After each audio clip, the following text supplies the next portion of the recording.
You might not think about it often, but there is a critical steel shaft underneath your car that is responsible for taking all the power your engine creates and actually physically twisting your wheels to make you move. This component is called the axle, or technically the CV axle in most modern front-wheel drive cars, and without it, your engine would just rev uselessly. The concept is simple.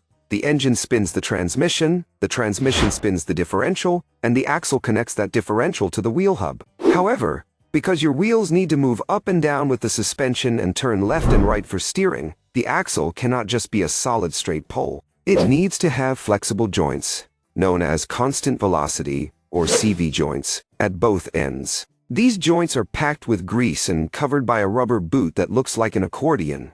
One of the most common issues drivers face is when this rubber boot rips open, spewing grease all over the inside of the wheel well and letting dirt and moisture in to destroy the metal joint. If you have ever heard a loud clicking or popping noise while turning into a parking spot, that is your car screaming that an axle is failing. Understanding whether your car is front-wheel drive, rear-wheel drive, or all-wheel drive is important because it dictates how these axles are set up.